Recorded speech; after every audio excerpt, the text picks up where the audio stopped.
Good afternoon to everyone. Very pleased to welcome you here at the Ministry for Europe and the Foreign Affairs. I know that you've been spending a couple of days here in Albania. You met a lot of people, including the Prime Minister. So I'm sure that you have gathered a lot of Jam i information sigur që keni marrë shumë informacion për Shqipërinë, kështu që doja të përshëndrohesha paksa për atë që ne bëjmë, që çfarë është thelbi i punës tonë, i punës time, i mandatit tonë, ndërsimit të Shqipërisë në BE, çfarë po bëjmë kështu me radhë. Dua të ndaj me ju disa mendime fillimisht dhe pastaj ju takon ju që të bëni pyetje, të merrni përgjigje, komente, po kryesisht patjetër pyetje. Gjëja e parë që jam i sigurt të keni dëgjuar nga të gjithë është se sa thelbësor është ky proces për ne, sa qendror është për Shqipërinë antarësimi në Bashkimin Evropian dhe sa përcaktues është për të tashmen dhe të nesërmen e këtij vendi. Ne jemi me fat që pavarësisht çfarë ka ndodhur në të shkuarën, sa doj ngadalt ai gjatë ka qenë procesi, jemi të lumtur që të shohim se procesi ka hyrë tashmë në fazën më të rëndësishme për ne. Gjëja më e rëndësishme është që ky nuk është vetëm një objektiv politike, nuk është thjesht një zë i madh i rëndësishëm në politikën tonë të jashtme, është absolutisht objektivi, përparësia më e parë kryesore kombëtare. Dhe ajo çfarë bën të veçantë për Shqipërinë, për këtë shoqëri, është se nuk është vetëm qeveria, nuk është vetëm shumica, por absolutisht gjithkush. I gjithë spektri politik e mbështet këtë proces. E gjithë shoqëria e mbështet këtë proces. Nuk ka asnjë parti politike që nuk e mbështet objektivin e antarësimit në Bashkimin Evropian. Nuk ka asnjë zyrtar të zgjedhur në qeverisinë qendrore, vendore, në Këshill Bashkiak apo parlament që nuk e mbështet të proces. Dhe kjo është vërtet e veçantë në mos unike në Evropë, sepse qeveria, opozita, shoqëria civile, biznesi, akademia, të gjithë në këtë vend e kanë dhe ndajnë këtë objektiv. Shqipëria do të antarësohet në Bashkimin Evropian. Kjo është diçka që natyrisht nuk e kemi zbuluar tani, ka qenë kështu për 35 vitet e fundit që për rënies komunizmit në Shqipëri ka qenë busulla jonë, jo vetëm në politikën tonë të jashtme, por në gjithçka që ka ndodhur në këtë vend. Antarësimi në Bashkimin Evropian ka qenë themelor, nuk ka patur asnjë politik, asnjë ligj të miratuar, asnjë procedurë, asnjë institucion, asnjë metodë pune, asnjë procedurë standard dhe veprimi që nuk e ka pasur në themel këtë objektiv. Se si kjo ndikon të procesin, se si kjo udhëheq dhe përplotëson përpjekjet tona për të qenë antar të Bashkimit Evropian dhe natyrisht edhe formëson përgjigjen ndaj kësaj dëshire që shprehet nga opinioni publik shqiptar. E dyta është çfarë kemi bërë, çfarë po bëjmë, çfarë do të bëjmë deri tani, cilat janë planet, ambicet tona për këtë qëllim. Për të antarësuar në Bashkimin Evropian duhen shumë gjëra. Së pari duhet shumë punë, duhet shumë energji, duhen shumë njerëz, shumë tru, shumë muskuj. Ka nevojë që të punohet çdo ditë. Ky proces nuk ka asnjë pushim, është e pamundur që të vazhdosh të punosh dhe të thuash po ndalem tani dhe do të punoj nesër. Është një proces pune 24 orë në ditë, kjo ka qenë përvoja spaku prej 2 viteve të fundit. Ka nevojë sigurisht për kontributin e të gjithëve dhe të gjithë këtë e përmbledhim me një fjalë, që janë reforma. Kjo është fjala kyçe që përdorim edhe me Brukselin. Çfarë po bëjmë, si po e bëjmë dhe si jemi me reformat, angazhimet, zotimet, kriteret, kushtet, çfarë do fjale të përdorim, të gjitha përkthehen për ne në reforma. Sigurisht, kjo nuk bëhet vetëm nga një ekip i vogël, nuk bëhet vetëm nga një institucion, kjo bëhet nga i gjithë ansambli qeveritar, nga institucionet e tjera të pavarura, nga parlamenti dhe sigurisht doja të thoja që ky është një proces që përfshin të gjithë shoqërinë. Është një projekt mbarshoqëror, të gjithë në këtë vend kanë diçka për të bërë për të kontribuar në këtë proces dhe kjo është një prej linjave të komunikimit që ne kemi si qeveri dhe nga kjo ministri unë kam, që asnjë nuk është i përjashtuar sepse procesi ka nevojë për kontributin e të gjithëve. Ambicia jonë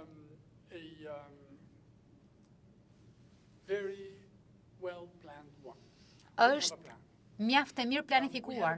Ne kemi një plan. Kishim plan për nisjen e negociatave, kishim një plan për çeljen e të gjithë kapitujve, kishim një plan për përmbushjen e piketave të ndërmjetme dhe kemi një plan për mbylljen e kapitujve. Disa prej këtyre hapave janë zbatuar tashmë.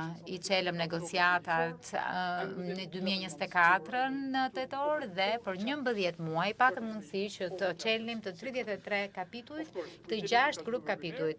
E bëm natyrisht sepse ishim të përgatitur, e bëm sepse kishim një ekip fantastik negociator, e bëm sepse kishim një mbështetje, vendosmëri dhe angazhim fantastik qeveritare politik, por e bëm po kështu sepse patëm partneritetin me institucionet e Bashkimit Evropian, kryesisht me Komisionin Evropian me cilin punojmë ditë pas dite, por edhe mirë kuptimin e shteteve anëtare. Asgjë nga këto nuk mund të ndodhë në qoftë se të trikta komponent, vendet kandidate, institucionet e vendeve kandidate, ekipet e punës, Komisioni Evropian dhe shtetet anëtare nuk bëhen bashkë. Kjo është mënyra si e zbatojmë procesin duke i bërë bashkë të tri këta aktor të mëdhenj dhe jemi tejet mirënjohës për çdo kënd në Komisionin Evropian, për delegacionin e BE-s-u edhe natyrisht mirënjohës ish kolegëve të mi në Bruksel dhe të gjitha ekipeve të shteteve anëtare për mbështetjen e tyre. Kemi punuar shumë fort, kemi punuar shumë ngushtë për ta realizuar këtë gjë, për ta bërë realitet. I çelëm kapitujt për 11 muaj që është e pashembull, jo vetëm për vendet kandidate të Ballkanit Perëndimor, por gjithashtu edhe për procesin e zgjerimit në përgjithësi. Kyç ishte përmbushja e piketave të ndërmjetme dhe në fakt ishte shumë e veçantë sepse ishte ndryshe nga çdo proces më parë. Ishim vendi i parë që negocionim me metodikën e re që ndryshoi në vitin 2000. Dhe metodika e re, siç të gjithë e dini, besoj,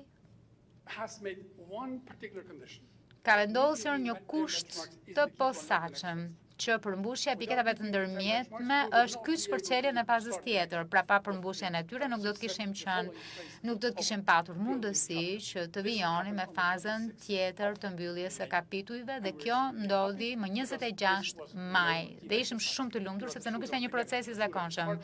Ishte fruti i një pune të jashtëzakonshme, i shumë marrjeve dhënieve me Komisionin Evropian për të përmbushur ato çfarë ishin angazhimet e konferencës së dytë ndërqeveritare më 15 tetor kur çelëm grup kapitullin e parë. Mund t'ju them se ky ka qenë provimi i parë fare në këtë proces, jemi shumë të lumtur që ndodhi. Ka treguar së pari nivelin e gatishmërisë. Tregoi se 24 kriteret e përkthyera në 92 hendeqe konkrete që duheshin plotësuar u plotësuan, u analizuan nga Komisioni Evropian. Komisioni Evropian përgatiti raportin për shtetet anëtare. Shtetet anëtare kërkuan kohën e tyre për të analizuar në tërësi në një proces shumë skrupuloz i pangjashëm me një proces përpara tij dhe kështu Shqipëria i përmbushi piketat e ndërmjetme, çka nënkupton se Shqipëria ka dhënë garanci të mjaftueshme që në kapitull 23-24 deri më tani procesi është solid, aftësia e vendit për të realizuar, për të rezultate është e pranishme dhe po nisim me fazën tjetër që është mbyllja e kapitujve. Ne shpresojmë që do të mund të mbajmë këtë ritëm, këtë dinamik, këtë brull dhe të vijojmë me fazën tjetër në muajt që vinë, apo dhe në javët që vinë gjatë kësaj presidence dhe pastaj edhe me presidencën irlandeze. 2 ditë më parë vizitova Irlandën dhe zhvillova diskutime me një sër ministrash aty dhe ishim shumë të lumtur të kuptonim që ishim në të njëjtën gjatësi vale dhe gati të bashkëpunonim me ne për këtë. Kemi një ambicie, siç ju thash, të mbyllim të gjithë kapitujt vitin tjetër. Kjo është një ambicie që për ne është realiste. Edhe njëherë dua ta vendos në kontekst. Çdo gjë që kemi bërë deri tani ka qenë ambicioze. 3 vjet më parë, 4 vjet më parë, nuk do të gjenit ndonjë në këtë vend për të shi edhe mua që mund besonte që do të çelim të gjithë kapitujt për 11 muaj. Do të ishte dhe që do të përmbushnim pikat e ndërmjetme në një kohë kaq të shkurtër dhe që do të ishim të aftë që të jepnim rezultate, pra që do të plotsonim e të përmbushnim gjithë këto hapa. Po, ja ku jemi. Ja që ka ndodhur. Nuk është rastësi, nuk shet thjesht një ëndër, një dëshirë, por mbështetur në disa elemente mjaft kyçe që janë themeli i punës sonë, që janë qartësia e objektivave, angazhimi dhe vendosmëria e hekurt dhe është natyrisht shumë ndihmëse, shumë e dobishme edhe konsensusi mbarkombëtar që kemi për procesin, por gjithashtu edhe niveli i përgatitjes dhe gatishmërisë së vendit dhe gjithashtu edhe niveli i ekipit ton që duhet ta falenderoj vërtet sepse punojnë papushim për të përmbushur këto angazhime. Po sigurisht është edhe mirë kuptimi dhe kuptimi partnerëve tanë, sepse pa ta gjërat nuk të realizoheshin. Kështu që ky hap i përshpejtuar i negociatave mbështetet në këto elemente dhe natyrisht në fundit rezultati është aftësia për të dhënë rezultate në kohë dhe me cilësi dhe kjo ka ndodhur deri tani. Për ne anëtarësimi në BE, siç ju tham, nuk është thjesht një ngjarje apo mbledhje që zhvillohen njëra pas tjetrës apo shkuarja në Bruksel për të raportuar. Është absolutisht një proces që funksionon në mënyrë të pandërprerë. Motori në Shqipëri që merret me pjesën e Bashkimit Evropian punon pa ndërprerje. Pa pushim. Do doja të thoja pak fjalë për zgjerimin, si e shohim, për metodologjinë me të cilën po punojmë dhe me diskutimet aktuale dhe me gjas të përqendrohem edhe paksa tek integrimi gradual, sepse është një gjë për cilën kanë folur të gjithë që prej këtyre viteve ka patur dokumente, raporte, ide, letra dhe kjo është shumë e mirë, shumë e shëndetshme dhe kjo tregon kryesisht mendoj se sa i rëndësishëm është zgjerimi e sa thelbësor është bërë zgjerimi në jetën e politikbërjen e Bashkimit Evropian, që sigurisht është diçka që e mirëpresim shumë ngrohtësisht. Dhe kjo tregon po ashtu se ajo çfarë ne besojmë është absolutisht reale. Ky proces është ndryshe nga ajo çfarë kemi parë në të shkuarën. Pra, gjërat po realizohen, po punojmë së bashku. Sigurisht që mendojmë shumë se si të përmirësojmë, si të përshpejtojmë dhe këtu shohim të gjitha këto ide të integrimit gradual. Në qoftë se do të marrim konsiderat gjithçka që kemi parë në komunikime formale, informale apo llojeve të ndryshme, është një dëshirë e sinqertë për një mekanizëm përshpejtues, por është shumë e rëndësishme të saktësojmë që nuk i shohim si zëvendësues. Çdo gjë që mund të bëhet graduale është për të përshpejtuar, për të bërë gjërat më konkrete, për të menduar paksa jashtë kornizës apo përtej procesit klasik ku e dim se cilat janë kriteret, ku e dim se cilat janë mekanizmat, ku e dim se si vlerësohemi, si përparojmë, por duke parë se si mund ta shohim mirëfilli, ta bëjmë më praktike duke menduar jashtë kornizash dhe të sigurohemi që ato vende kandidate që japin rezultate, që punojnë me një proces mbështetur në meritë, sepse ky është thelbi i procesit, të mund të përfitojnë sa më shumë të jetë mundur përpara antarësimit. Kështu që për ne integrimi gradual është akses përpara antarësimit, por nuk mund të jetë shtyrje, nuk mund të jetë një sallë pritjeje, nuk mund të jetë një zëvendësues.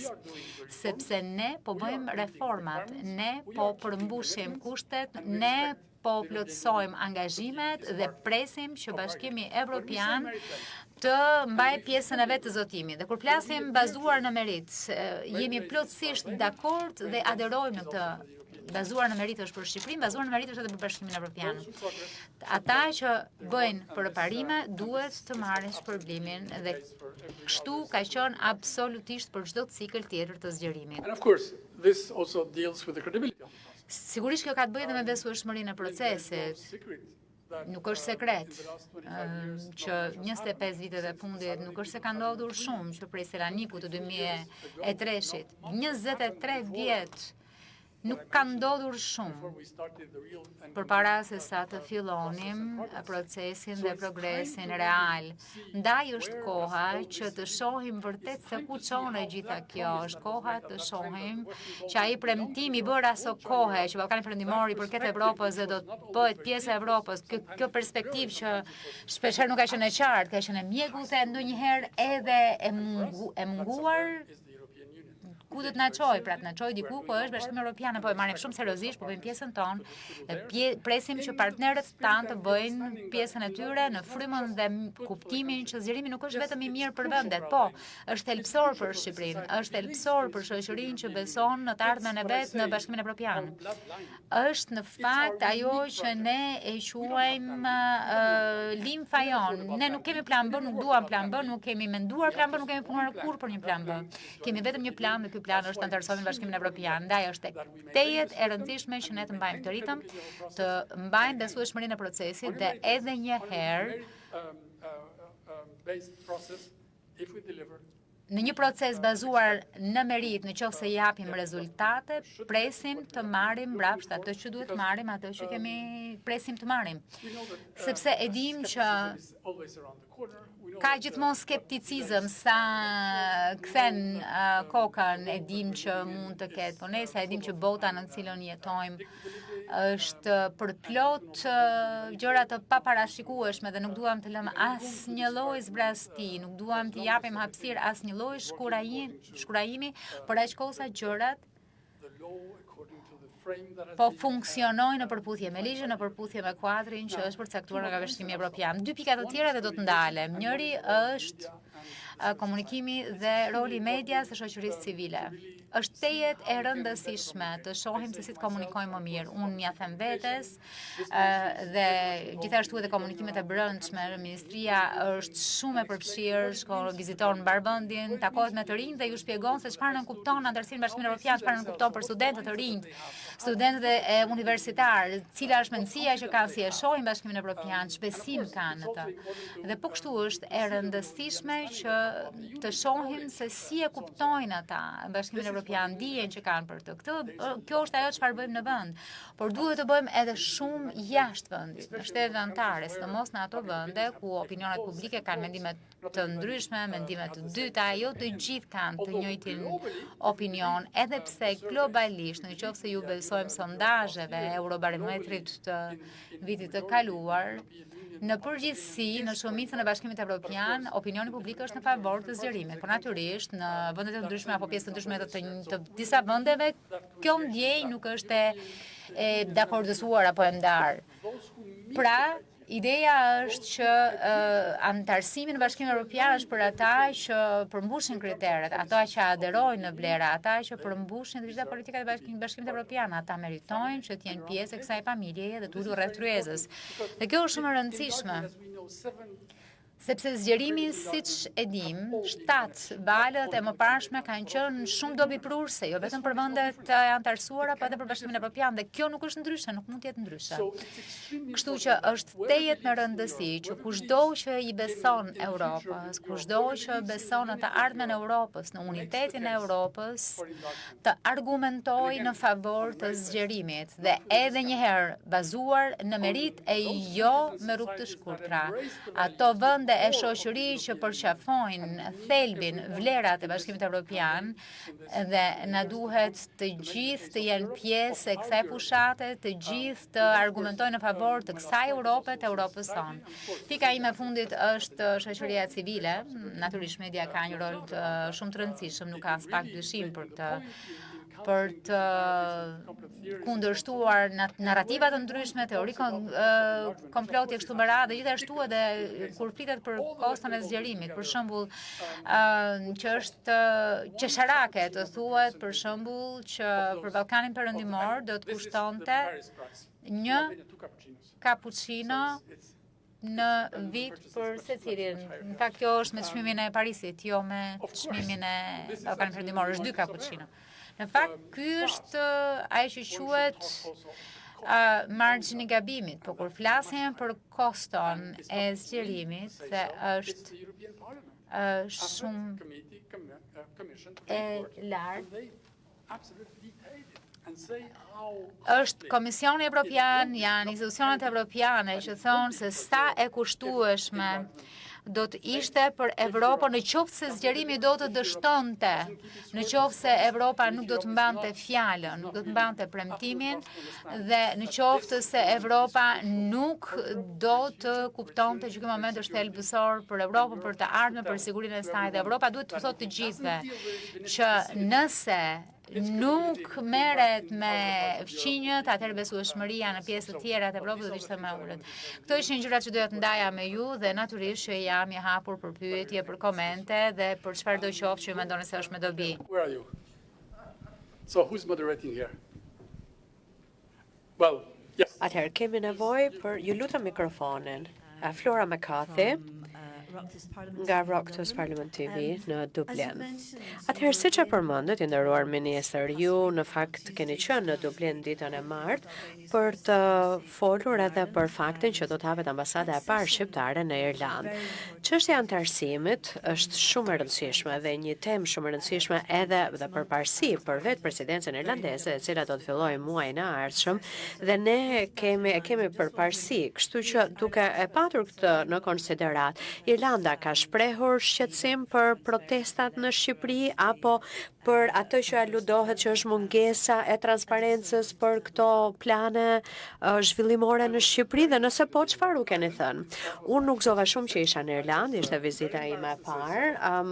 Në fakt më vjen keq të them që s'kam qenë ndonjëherë dhe nuk e kam bërë shumë turistën në të shkuarën, po ishte kënaqësi që shkova në Irlandë dhe që të diskutonim me një bazë vërtet shumë të fortë për të shpjeguar se sa ka ecur Shqipëria, ku jemi tashmë dhe se çfarë do të mund të bëjmë edhe më tej gjatë 6 muajve në vijim që do të jetë pra presidenca irlandeze. Dhe ne na gëzon shumë fakti që dhe në fakt unë vërtet i rash derës Irlandës, pa ishte dera hapur. Pra unë fola me ministrin e punëve të jashtme, folëm sigurisht menduam për vizionin ton dhe më siguruan që zgjerimi do të jetë një nga elementët kyç të presidencës irlandeze gjatë gjysmës së dytë të vitit 2026. Ne diskutojmë gjithçka me partnerët tanë. Nuk ka asgjë që ndodh në Shqipëri që ne të mos ta diskutojmë së bashku, por nuk besoj që ju prisni që unë t'ju tregoj juve tani për gjithçka që ne diskutuam.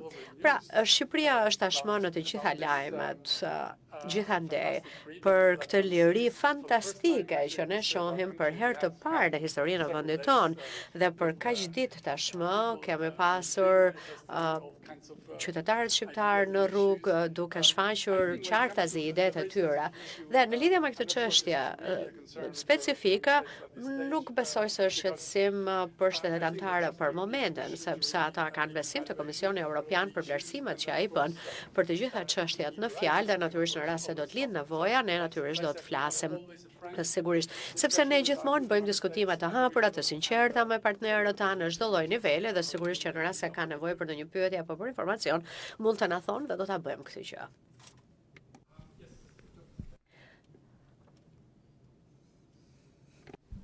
Thanks, Minister. Faleminderit, Minister Michel Oczynski nga Austria. 2 pyetje nëse mundam. Së pari, ju përmendët faktin që nëse Europa nuk i mban premtimet e saj, premtimin më saktë, pra në rast se nuk ndodh zgjerimi ashtu siç është parashikuar, që do të jetë më e kushtueshme për BE-n kjo.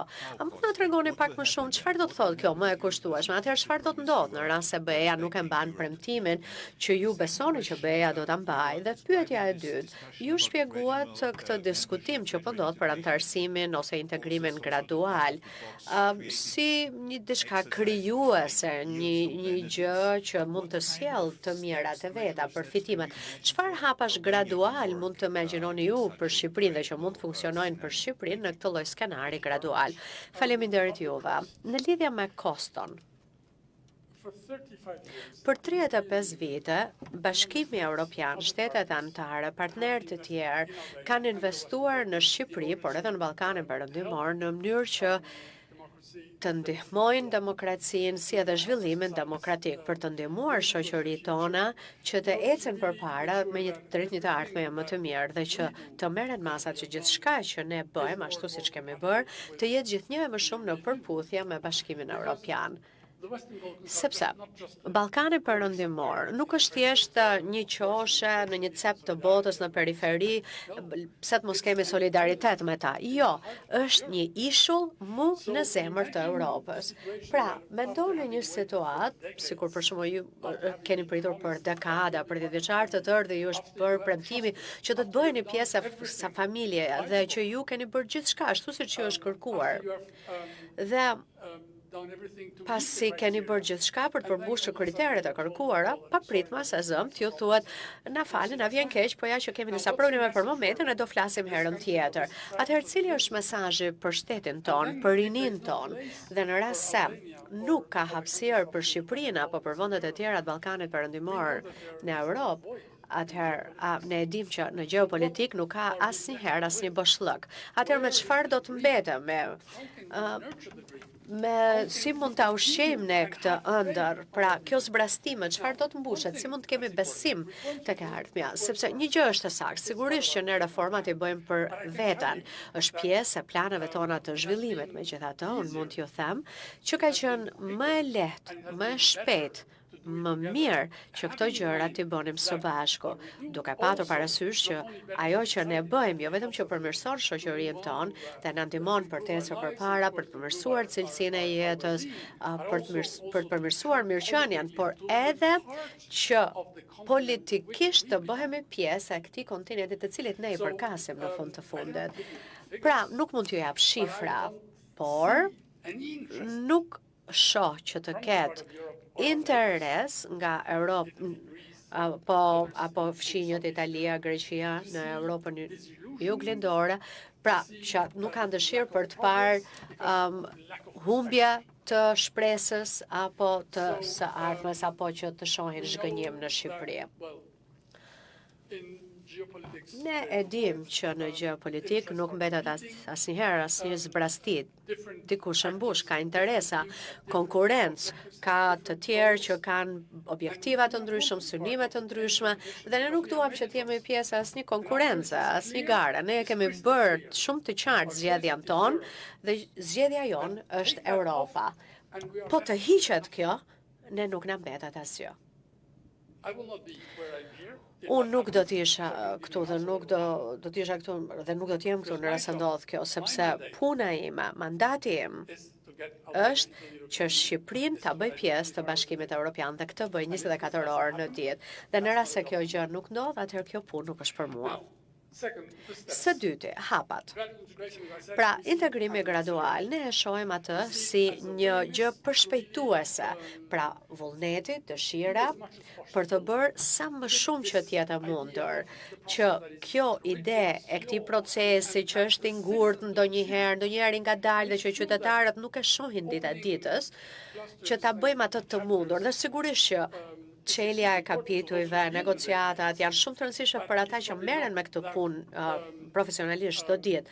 Por nuk është aq e lehtë ta shesësh në thonjza tek opinioni publik që këto gjëra janë vërtet skajshmërisht të rëndësishme, që kjo që ne bëjmë sjell ndikimin e vet, efektin e vet dhe që ndikimi pastaj do të vazhdojë të vijë. Ndoshta ka nevojë që të jemi edhe më praktik, që të tregojmë disa gjëra konkrete. Me lejoni t'ju jap disa shembuj. Dhe ndoshta kjo nuk është gjëja më e rëndësishme, por ama ka rëndësinë e vet.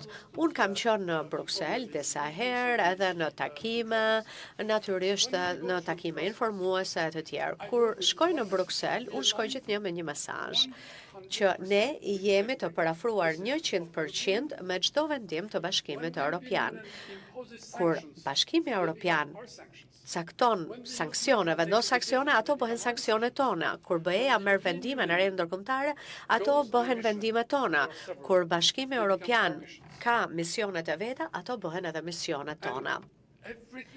Pra, çdo gjë që vendohet në atë tryezë të Bashkimit Evropian, për të bie dakord qeveria e Shqipërisë dhe pse të mos jemi ne në atë tryezë. Ne nuk jemi anëtarë ende, pra nuk mund të marrim vendime, po që të jemi aty dhe të paktën të dëgjohemi, që të jemi aty, të kemi atë vendin ton, të marrim fjalën, të japim mendimin ton. Pra kjo është ajo të mendosh ndryshe. Pra është e lehtë për të thënë që nuk merr dot pjesë, se nuk je anëtar, sepse si shtet anëtar fillen rregullore thotë që mund të marrësh pjesë, por kur nuk je shtet anëtar nuk bëhet. Por ama kur shteti ynë është 100% i parafruar me çdo gjë të tillë, atëherë mund të gjendet një mekanizëm që shtetet si tona të bëhen pjesë të takimeve, të shikojnë se si bëhet puna në Bashkimin Evropian, në mënyrë që kur ne të bëhemi shtet anëtar, atëherë do të jetë shumë më e lehtë që të jemi pjesë e këtij treni ndërkohë që ai ecën. Sigurisht ka edhe gjëra tjera që kanë efekte edhe më madhore. Për shembull, po diskutohet për gjetur mënyra që edhe bizneset tona të bëhen pjesë e tregut unik ose disa pjesëve të ri. Kjo për shembull është shumë e rëndësishme për ndërmarrjet e vogla dhe të mesme, për bizneset tona, për të parë gjithashtu edhe se çfarë të duhet ty si biznes për të qenë konkurrues në tregun më të madh të gjithë botës. Pra, në rast se premtimi është i vërtet, në rast se puna është e vërtet, dhe në rast se ne kemi hapur dhe mbyllur kapituj të caktuar, atëherë pse të mos jemi të asociuar me ato politika që mbulojnë këto kapituj? Pra, shumë e logjikshme për ne. Unë e kuptoj që nuk ekziston kjo siçasje sipas rregullave të tanishme, po kjo është edhe arsyeja sepse duke menduar ndryshe ti mund sjellësh ide të reja, ndoshta edhe ide praktike për ta bërë më të lehtë, më praktike që të bëhemi pjesë e Bashkimit Evropian, për shembull për administratën tonë publike. Do të ishte shumë mirë që të merrte pjesë në takime nga më të ndryshmet, sepse ka 1400 struktura të ndryshme dhe e kemi listën e tërë sepse kemi bërë dhe një hartë. Dhe për këto struktura ne kemi persona që punojnë në këto fusha, në këto lëme. Kështu që sa më shpejt ata të bëhen pjesë e këtyre forumeve, strukturave, aq më mirë, sepse të jesh i përgatitur do të thotë që ose nuk do të thotë që ti përgatitesh vetëm për veten tënde, po do të thotë që të përmirësosh mënyrën tënde të punës, të bëhesh më efikas dhe të kesh mundësi që të përballesh me përgjegjësinë që do ta kesh në shpatulla kur të bëhesh shtet anëtar. Pra kjo është mënyra se si e shohim ne. Sigurisht ka agjenci të ndryshme, fusha të ndryshme, ku ne mund të bëhemi pjesë tashmë dhe jemi tërësisht gati. Kështu që unë sinqerisht mendoj që të gjitha këto ide që janë hedhur tashmë, qoftë nga shtetet të ndryshme anëtare ose motivat nga Franca dhe Gjermania, për shembull, nga ai dokument që u vu, pra janë diskutime vërtet të qëndrueshme dhe ne presim që Këshilli Evropian të ketë edhe disa idera, pra të sjellë disa gjëra të tilla, pra si mund të bëhen disa gjëra në mënyra të tjera, jo siç janë bërë deri më tash. Një shembull tjetër, kur ne dëshironim të bëheshim pjesë e SEP-s, pra e zonës së vetme të pagesave, e zonës evropiane të vetme, dhe në fillim na u tha, jo, nuk mund të bëheni pjesë e saj sepse nuk jeni shtet anëtar. Dhe pastaj dikush tha, po mirë, po pse të mos përpiqemi, sepse nga kjo përfitojnë të gjithë. Dhe ja që ndodhi në një kohë rekord. Unë isha në Bruksel në atë kohë dhe ndodhi për 8 muaj, që është vërtet kohë rekord. Sidomos po të shikosh metodat e punës të BE-s, që nga komisioni, në Këshill, në Parlament, të këtë gjitha marrëveshjet që duheshin bërë për huadhëniet, për grantet, pra ishte vërtet fantastike. Pra, kur patjetër që ti e gjen mënyrën kur ekziston vullneti, pra kur ekziston vullneti politik, pra kur ka dëshirë, ka edhe zgjedhje. Dhe që do të thotë që ka cilësi puna dhe kur jepet mandati, të gjitha mund të arrijnë ta bëjnë këtë gjë dhe besoj që do të arrijë diçka edhe për integrimin gradual. Po. Francesca Basso, Corriere della Sera. Çfarë mendoni për idenë që vërvitet midis shteteve themeltare anëtare 5 apo 6 për t'i çelur dyert pa të drejtën e vetos për të rinjt? Kjo është pjesë e ideve. Kemi dy probleme këtu. Njëri që ka një nevojë, ka një kërkesë, ka një pritshmëri për të antarësuar që është e jona. Nga ana tjetër, në Bashkimin Evropian disa, në mos të gjithë thonë që edhe ne duhet reformohemi, duhet përmirësojmë metodat tona të punës në mënyrë që ta mbajmë efikas të union dhe për këtë arsye duhet bëhet edhe përmirësim proceseve vendimarrëse. Ne nuk kemi pjesë e kësaj sigurisht sepse nuk kemi rreth tryezës. Ne jemi vetëm dëgjues, vëzhgues shumë të vëmendshëm të asaj çfarë ndodh në Bashkimin Evropian, por për aq sa i takon Shqipërisë, ne jemi fleksibël në kuptimin që jemi të prirur të eksplorojmë çdo rrugë që na çon drejt Bashkimit Evropian që nuk na e vonon procesin dhe objektivi fundor të bërit antar në Bashkimin Evropian, po edhe nëse kërkon një lloj fleksibiliteti që mund të t'i ofroj në një afat, në një kohë të caktuar, por shumë të fikse, mjaft fikse, një kuadër fiks kohor që Bashkimi Evropian shikojë të përmirësojë metodat e veta të punës, atëherë jemi të gatshëm ta shikojmë. Dhe është diçka që ka përsëritur e dyta, ka përsëritur kryeministri shumë herë dhe ju keni pasur takim dhe me të, që Shqipëria është gati të bëjë një premtim që ne nuk do ta përdorim veton. Çfarë nën kupton kjo? Që nuk do të shkojmë në Bashkimin Evropian për të bërë gjërat më të vështira, për të bllokuar të tjerat. Kështu që në qoftë se Shqipëria do të ishte i vetmi vend që nuk do të ishte pjesë e një politike të caktuar, ne marrim zotim që tani që do të jemi pjesë e konsensusit, sepse mendojmë që është e rëndësishme të shkojmë atje dhe të veprojmë në përputhje me shtyllën më të rëndësishme të Bashkimit Evropian, që është solidariteti, sepse në themel të Bashkimit Evropian është solidariteti, të ndihmosh njëri tjetrin, të ndihmosh ata që janë më nevojë për një kohë të caktuar derisa ata të më këmbem dhe të vinë në nivelin e zhvillimit që të mund të ndihmojnë të tjerët. Ky ka qenë parimi themelor i Bashkimit Evropian, siç e shohim dhe ne nga jashtë. Ne jemi të hapur.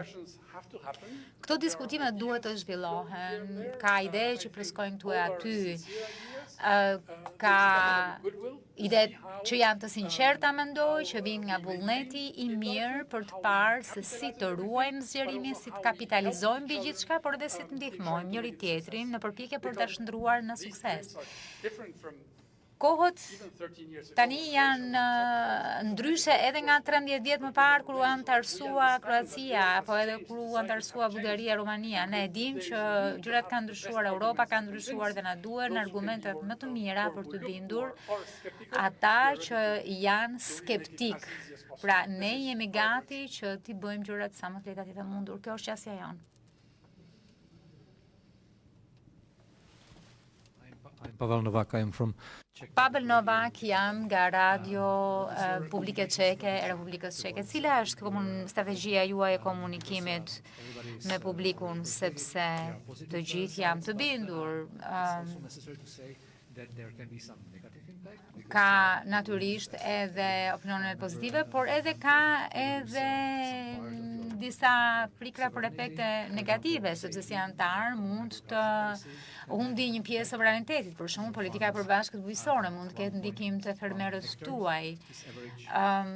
Po themi që 1 hektar është ferma mesatare në vendin tuaj. Si komunikoni ju me ta? Si komunikoni me këta aktor, me fermerët, me sipërmarrësit, me njerëzit që janë pjesë e këtij procesi negociatash? Si i komunikoni qëndrimet tuaja dhe pozicionet negociatore?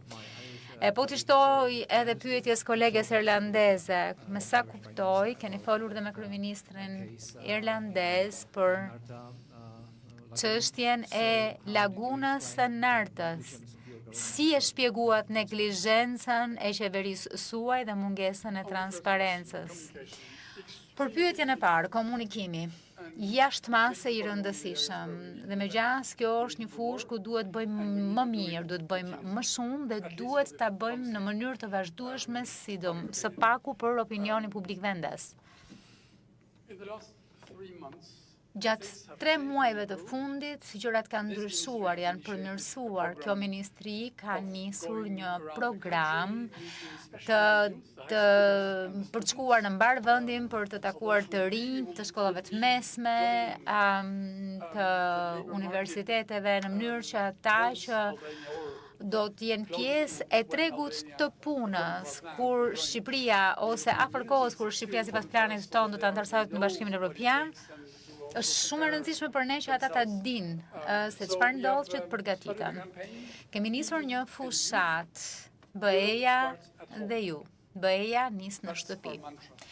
Ky është slogani, kjo është motoja jonë. Fillon këtu, nis këtu, sepse këtu i bëjmë reformat, sepse këtu i marrim zotimet, sepse integrimi evropian në fakt ndodh këtu. Mbledhjet ndodhin në Bruksel, vendimet merren në Bruksel, por ajo çfarë është kuptim plot në kuptimin e antarësimit Bashkimit Evropian ndodh këtu në Shqipëri, në qytetet, fshatrat tona, familjet tona, shkollat tona, parlamentin ton, në gjithçka që bëjmë në këtë vend.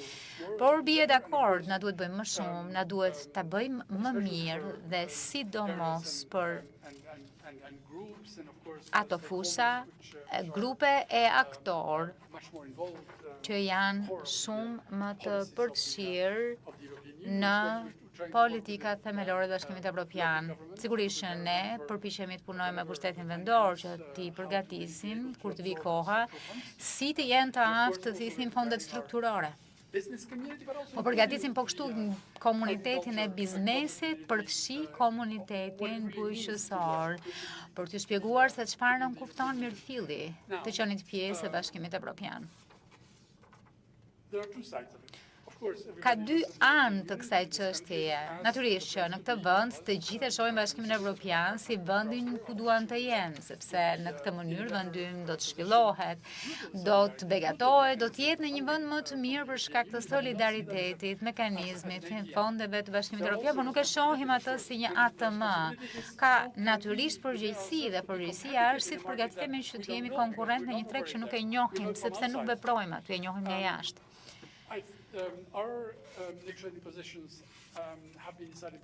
Pozicionet tona negociatore janë vendosur e miratuar nga parlamentet përkatëse, ka dokumente që ne qarkullojmë me Bashkimin Evropian, por ka shumë sa i takon përgatitjes që ndodh me aktorët, me shoqërinë civile, që çon në përgatitjen e këtyre dokumenteve, takime, konsultime specifike. Megjithatë, jam dakord me ju që duhet bëjmë më shumë, duhet bëjmë më mirë dhe të kemi një komunikim më të madh dhe më të mirë dhe më konkret. Sigurisht që kjo ministri, unë dhe kolegët në qeveri dhe ekipet janë të angazhuar për këtë, por natyrisht që ndjej që duhet bërë më mirë. Për pikën e dytë,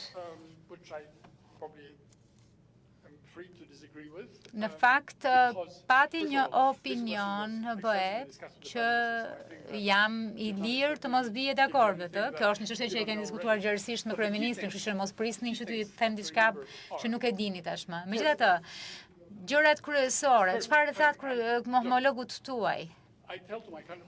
Unë homologut i them gjithçka që duhet të dinë dhe ne natyrisht që nuk mund të themi publikisht diskutimet, por ka 3 gjëra të rëndësishme që janë pjesë e asaj çfarë kemi diskutuar me partnerët tanë kudo. 1. Për këtë projekt specifik do të ketë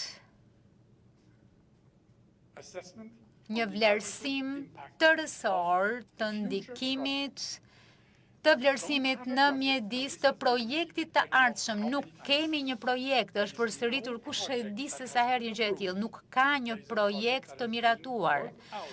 Ka një punë që po bëhet për një projekt dhe unë besoj informacionin e qeverisë time nga arkitektët më të mirë ndërkombëtar, më të mirë njohur në fushat caktuar se si të mertojnë në mënyrën më të mirë zhvillimin dhe natyrën. E kanë bërë këtë gjë më parë dhe besojmë që do ta bëjnë edhe në këtë rast, por projekti ende duhet bërë.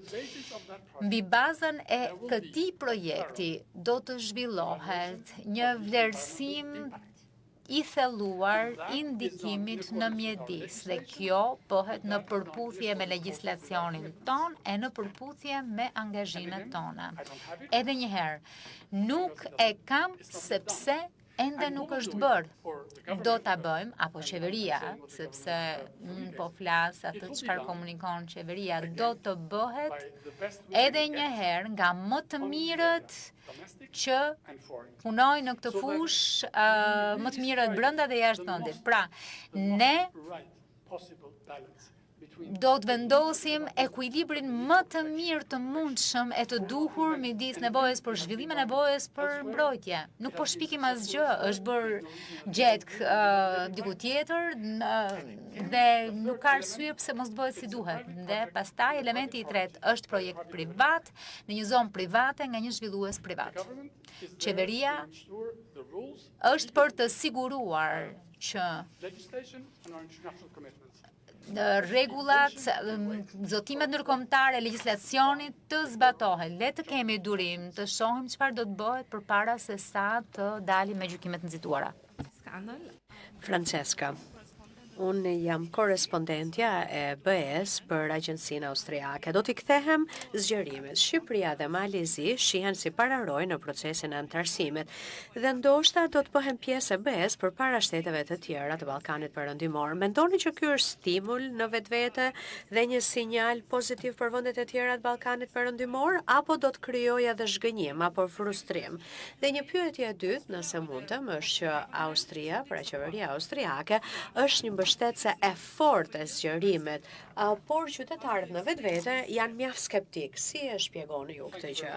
Faleminderit. E kam thënë publikisht shumë herë, çfarëdo që do të ndodhë me vendet e rajonit, me secilin prej tyre do duhet mirëpritet nga të gjithë. Pra çfarë do të ndodhë në Malin e Zi do të jetë lajm i mirë për Shqipërinë, por edhe për rajonin, sepse ne, të gjithë ne, kemi qenë në të njëjtën situatë, në të njëjtën shport, me premtimin që u bë në vitin 2003 në Selanik dhe me realitetin që nuk erdhi më pas.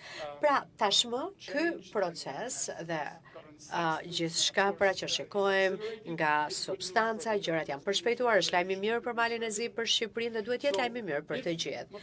Pra, në rast se Shqipëria dhe Mali e Zi do t'ja dalin, atëherë ky do të jetë edhe shembulli më i mirë i mundshëm, që ja se çfarë ndodh në rast se secili bën punën e vet, pra detyrat e shtëpisë dhe që të tjerët të bëjnë të tyra. Unë mendoj që do jetë stimuli më i rëndësishëm, sepse ne nuk mund ta fshehim këtë gjë. Ne kemi parë shifrat, kemi parë barometrin disa në rajon me përjashtim Shqipërinë dhe Kosovën që janë shumë entuziastë dhe pavarësisht ndonjë ngadalësie në proces ne vazhdojmë të kemi besim tek ai, po të tjerët jo. Pra kemi parë një shkallë shumë të madhe skepticizmi në disa vende për shkak se rezultati sepse nuk po shihnim rezultata.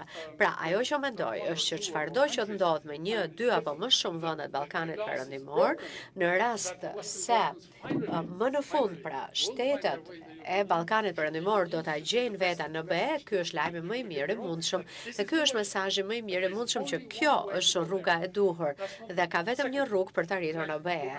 E dyta, dhe do të kthehem tashmë ideve si integrimi gradual. Edhe në rast se 1 apo 2 shtete do të bëhen vende anëtare të Bashkimit Evropian dhe disa vende të tjera të rajonit do të mbeten pas dhe do të duhet më shumë kohë, ne mendojmë që është e rëndësishme që ne të mos japim ndjesinë e gabuar që të tjerë do të mbeten pas. Ata nuk do duhet të mbeten pas, por duhet përfitojnë sa më shumë që të jetë e mundur nga ato mënyra, programe, skema që të shikojnë që gjatë kohës që ato do të negociojnë, ndërkohë që bëjnë të gjitha detyrat, përmbushin angazhimet që duhet përmbushin dhe që të arrijnë gjithçka që duhet të arrijnë në vendet e tyre, ata përfitojnë sa më shumë që të jetë e mundur nga këto programe të BE-s apo struktura novatore apo hapa të rinj, pra që janë propozime sot, por që shpresoj që do të bëhen politika në të ardhmen. Pra nuk është shoh si negative, por përkundrazi si patjetër vetëm pozitive. Po, ju lutem. Më falni. Mikrofonin ju lutem. Po, sepse ishte edhe një pyetje e dytë, vërtet, për opinionin publik në Austri. Atëherë, edhe një herë, pra, siç e kam thënë, këtu bëhet fjalë për faktin pra që në fakt Austria ka qenë një nga mbështetësit më të fortë të zgjerimit. Austria ka krijuar edhe grupin e miqësisë me Ballkanin Perëndimor dhe sigurisht që kemi patur të gjithë që kanë qenë shumë inkurajues në qeveritë austriake. Për opinionin publik, nuk di ç'ju them sepse unë nuk jetoj në Austri, por ndoshta do duhet që diçka të bëhet. thuhet ne bëjmë punën tonë, ndoshta ne duhet komunikojmë punët që ne bëjmë dhe rezultatet që arrim edhe më mirë, prandaj e përmenda edhe rolin e rëndësishëm që ka media, shoqëria civile, por edhe nevoja ndoshta që të shpjegohet nga këndvështrimi i shteteve që janë bërë shtete anëtare dhe që e din se çfarë ka ndodhur pasi janë bërë shtete anëtare, se sa shumë ka ndryshuar shteti i tyre pasi janë bërë shtete anëtare, se si ka ndryshuar shoqëria, jeta si është përmirësuar, pra cilësia e jetës, pra një fakt dihet tashmë që për çdo zgjerim ka patur skepticizëm. Nuk ka qenë ndonjë gëzim i madh, ndoshta përveç se 2004-s për shkak të asaj vale të madhe zgjerimi, por edhe atëherë ka patur shumë skepticizëm në disa vende të caktuara, ne i dim për shembull historinë e hidraulikut polak në Mbretërinë e Bashkuar e të tjera, po asnjë nga ato gjëra që u than nuk rezultoi që të ishte problematike dhe që çdo shoqëri ka ecur përpara me zgjerimin. Dhe kur e shoh se si është ndërruar Polonia gjatë 22 viteve të fundit, se si është ndërruar Irlanda, në fakt u deshën shumë vite, 60 e ca vite, 40 vite Greqia, por është vërtet fantastike. Dhe kjo nuk ndoshta komunikohet nga hera, sepse historitë e suksesit nuk janë ato që ne i shikojmë në faqet e para të gazetave. Kështu funksionon psikologjia jon, por është gjuna pra që të shikojmë që pak kohë duhet për të kuptuar se fuqinë shndërruese që ka antarësimi në BE, sepse është pikërisht për ato shtete që kanë kaluar këtë gjë, dhe ndërkohë kemi shtete si Shqipëria që kanë dekada të tëra që kur kemi aplikuar dhe që e kemi këtë dëshirë. Mirëtita, unë quhem Nikola dhe vi nga Radio Televizioni Publik i Bullgarisë dhe ju keni qenë atë në Bullgari. Ju lutem, më thoni, a keni frikë apo merak që negociatat për shembull me BE-n do të kenë edhe ngadalësim për shkak të protestave? Sepse ndoshta kur njerëzit shikojnë se çfarë po ndodh këtu, do të mendohen dhe si shikoni të drejtat e pakicave në vendin tuaj. Atëherë, protesta tregon një gjë që është themelore, që në Shqipëri ne kemi liri, që njerëzit mund të dalin në rrugë e të shprehen ashtu siç e mendojnë ata. Pra mund të bësh kërkesa politike, ose mund të sjellësh çfarë do lloj idesh, ndoshta edhe jo më të mira të mundshme, por që gjithsesi idenë tënde ti ke të drejtë ta shprehësh dhe e drejta për protest është respektohet në Shqipëri dhe nuk shoh lidhje ndërmjet protestave dhe të drejtës dhe pra negocimet me BE-n, antarësimit në BE është e drejta e qytetarëve që të protestojnë, ndërkohë që ne bëjmë punën tonë të gjithë dhe do të shikojmë se si do të ndodhin këto gjëra, por nuk shoh lidhjen ndërmjet protestave dhe procesit të antarësimit në BE. Protestat nuk kanë lindur në Shqipëri, nuk ndodhen vetëm në Shqipëri, ka protesta edhe në Belgjikë, edhe në Francë, edhe në shtete të tjera anëtare, janë pjesë e përditshmërisë së jetës, kështu që besoj që është një gjë me të cilën thjesht do duhet të jemi të mësuar. Dhe është e vërtetë që në vendin tonë vetëm një herë ka ndodhur kur ne nuk mund të protestonim, të demonstronim dhe atëherë ka qenë gjatë komunizmit. Por tashmë, gjatë këtyre 35 viteve të demokracisë, gjithnjë e më shumë ne kemi arritur të kuptojmë që jo vetëm që ne kemi kuptuar që institucionet tona janë të forta, por shikojmë edhe këtë gjallëri në shoqërinë tonë me qytetarët tanë që duan të dëgjohen ndonjëherë edhe me konfuzim, por që gjithsesi unë e shoh si një shembull i cili do duhet që t'i bëjë të tjera të kuptojnë që liritë individuale në Shqipëri funksionojnë. Dhe kjo është një nga ato gjërat, kështu mendoj unë, që do të shikojnë dhe do të mendohet për protesta. Ndërsa sa u përket pakicave kombëtare, ju e dini që pakica bullgare është pjesë e 9 pakicave apo minoriteteve të cilat Shqipëria i ka njohur. Ne kemi një legjislacion shumë të fortë kombëtar, pra vetëm ligj, edhe struktura që merren me pakicat, por ne kemi bërë një gjë që nuk e bëjnë të gjithë, madje edhe në disa shtete të Bashkimit Evropian. Ajo që ne kemi bërë është që ne kemi ratuar legjislacion i cili lejon që qytetarët e Shqipërisë të vetë deklarohen. Pra, në rast se dikush mendon që është bullgar, mund të shprehet si i tillë dhe thjesht mund ta thotë këtë gjë. Pra, kjo është një e drejtë, një liri bazë elementare, të cilët këtu qytetarët shqiptarë gëzojnë. Pra, kemi legjislacion për pakicat kombëtare, për gjuhën e pakicave kombëtare, për trashëgiminë e tyre kulturore, për zakonet, për gjithçka. Pra, nuk është problem kjo. Kjo nuk është problem. Pra, situata e pakicave në Shqipëri është në mënyrë absolute në përputhje, jo vetëm me legjislacionin vendas, por edhe me ato ndërkombëtar, dhe është pjesë e vlerësimeve që ne marrim çdo vit edhe nga Komisioni Evropian në raportin vjetor që nxjerr për Shqipërinë, por është edhe një gjë që ne e kemi kuptuar, që sa më mirë të trajtoj një vend pakicat e veta, aq më e mirë është shoqëria, marrëdhëniet brenda saj me pakicën dhe aq më shumë ajo pakicë identifikohet me atë shtet në cilin jeton, dhe kjo ka të bëjë jo vetëm me etnin bullgare apo me çdo lloj pakice tjetër. Pra, kjo është një gjë tashmë që është ndërtuar hap pas hapi, gur pas guri, kështu që pakicat në Shqipëri i gëzojnë të gjitha të drejtat të cilat ato duhet të gëzojnë sipas legjislacionit vendas, edhe atij evropian ndërkombëtar, nuk kemi asnjë problem në lidhje me këtë çështje.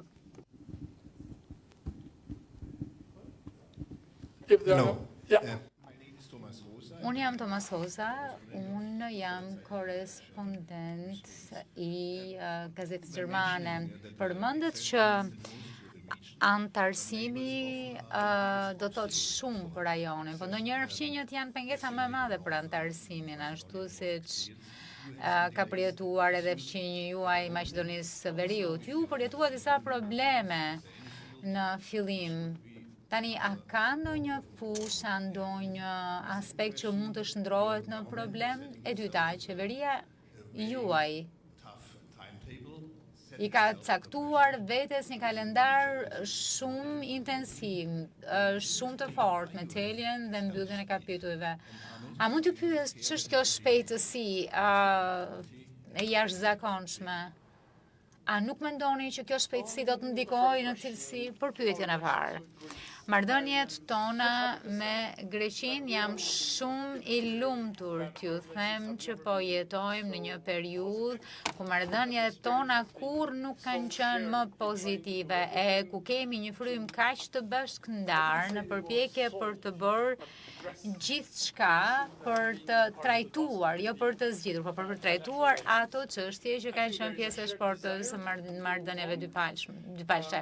Ka një dëshirë të përbashkët për të ecur përpara, për të vendosur gjithçka në perspektivë dhe për të trajtuar disa çështje shumë të vjetra të mbetura pezull për fshi, edhe një çështje themelore që na duhet të zgjidhim, që është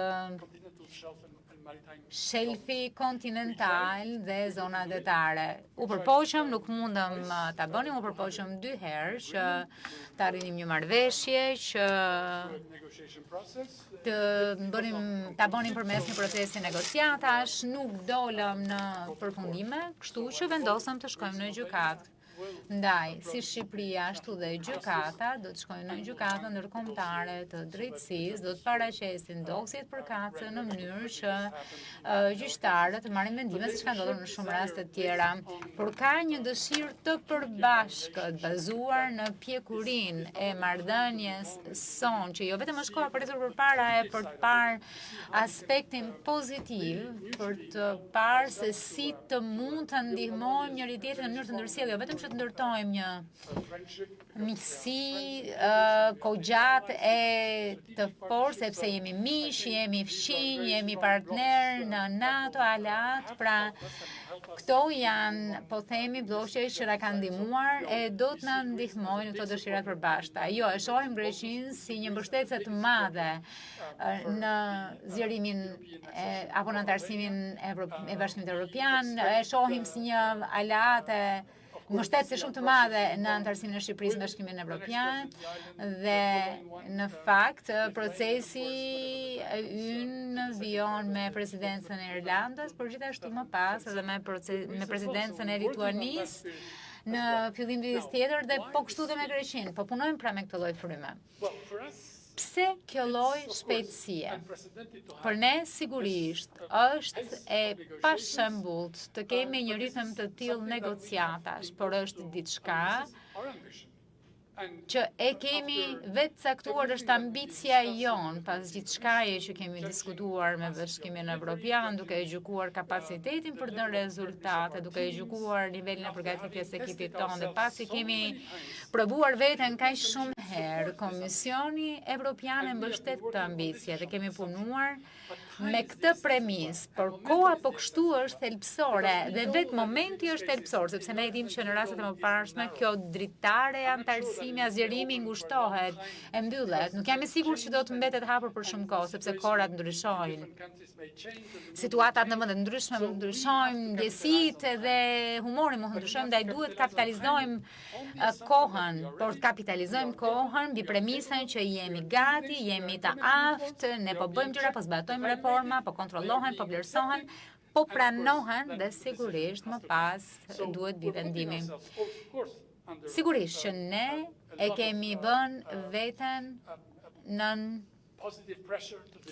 shumë trysni pozitive për të dhënë rezultate, por për aq kohë sa mund ta përballojmë, çdo sekond i marrë është sekond i fituar dhe çdo sekond i shpenzuar është një sekond për të arritur atë çfarë kemi kërkuar gjatë kësaj dekade.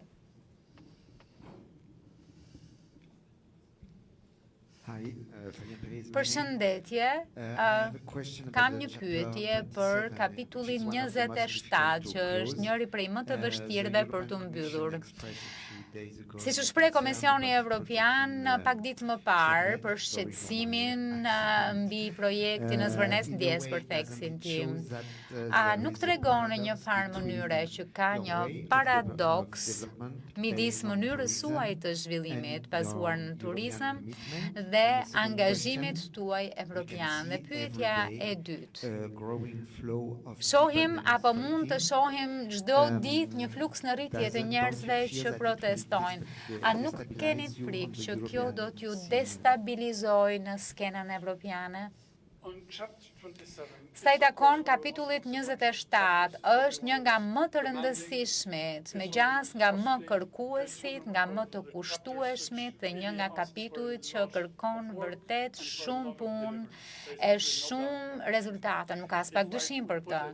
Po të vija një hierarki të kapitujve, 27 është në krye sa u takon kritereve kërkesave që ka, por ne jemi të vetëdijshëm për këtë, po punojmë paralelisht, që prej çeljes secilit prej kapitujve kemi ekipe dhe nën ekipe që punojmë paralelisht, dhe në momentin kur vjen koha për mbylljen e këtij kapitulli, natyrisht duhet t'rregojmë se çfarë kemi bërë, si e kemi bërë, e kështu me radhë. Tani, ju referuat zëdhënësit të Komisionit Evropian, dhe i tha dhe mund ta citoj, pasoja të mundshme, potenciale. Ky ishte formulimi. Pra thanë, po ndjekim situatën, që është normale, se ndjekim gjithçka që ndodh në Shqipëri. Ne do të shohim nëse ka pasoja potenciale, që do të thotë ndoshta, që do të thotë nuk ka prova ende, po do të thotë ndoshta, dhe e treta, do të vazhdojmë bashkëpunimi me autoritetet shqiptare dhe sigurisht që na kujtoj detyrimet të cilat i dimë. Ne nuk diskutojmë nëpërmjet zëdhënësve me Bashkimin Evropian se punojmë për ditë me ta. Ne punojmë ditë pas dite me Komisionin Evropian në Bruksel, në Tiranë dhe natyrisht edhe me shtetet anëtare, kështu që ky ishte një qëndrim, një pozicion pasi Komisioni Evropian u pyet, por ishte për të thënë që çdo gjë që ndodh në Shqipëri ka vëmendjen e Komisionit Evropian, sepse jemi partner, sepse ne negociojmë, sepse ne duhet jemi bindës për atë që bëjmë kështu me radhë. Ndaj le të mos dalim, mos të nxitojmë të dalim në përfundime. Nuk besoj se më duhet ta përsëris që ka një ide për të zhvilluar një projekt atje, sepse është teje të rëndësishëm për turizmin tonë, një nga industritë më të rëndësishme të këtij vendi, por do të bëhet në përputhje me rregullat, në përputhje me ligjet, do të bëhet në përputhje me kriteret e procesit të negociatave për antarësinë Bashkimin Evropian. Kjo është baza. Edhe njëherë, nuk I shoh protestat si diçka që janë kundër procesit. Po pyesni këtë donin atë protestë dhe do t'ju thonë, po, jemi në favor Bashkimit Evropian dhe nuk do të bëjmë asgjë. Besoj, ne nuk do të bëjmë askush, nuk do të bënte asgjë kundër procesit të antarësimit. Por edhe njëherë, I shohim protestat si pjesë e lirisë, si pjesë e dëshirës për të dalë për të shprehur një brez që sheh kohën me sytë të rinjve, që është më kërkues, është diçka me cilën duhet mësohemi. Faleminderit. Po. Patrick Geiser, CNN nga Republika Çeke. Reagimi nga Brukseli ishte I fortë. Pardje. Sipas jush, a ngrihet pyetja në vijim rezorti luksoz në ishull apo antarësimi në BE? Në fakt jeni vetmi që e bëni këtë pyetje, nuk është bërë ndonjëherë kjo pyetje, se nuk ka asnjë lloj logjike që të vendosësh rezortin për kundrejt BE, se nuk ka asnjë lloj gjë të tillë. Do të jetë rezorti dhe BE, por do të jetë gjithmonë diçka që do të bëhet dhe po e përsëris në përputhje me legjislacionin kombëtar, me angazhimet ndërkombëtare dhe në pajtim me procesin tonë në Bashkimin Evropian. Asgjë nuk mund na devijojë nga procesi I arsimit të Bashkimit Evropian.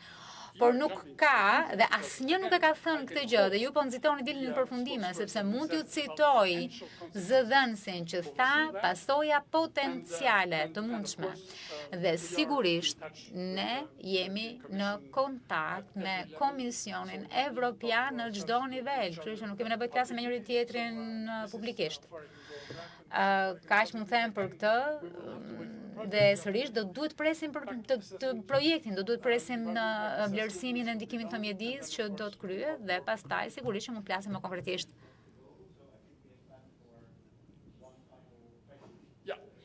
Duhet natyrisht që t'i kemi, nuk e di, duhet të jetë pyetja e fundit, kemi kohë vetëm për një pyetje të fundit. Kush do të jetë I fundit për një pyetje? Askush?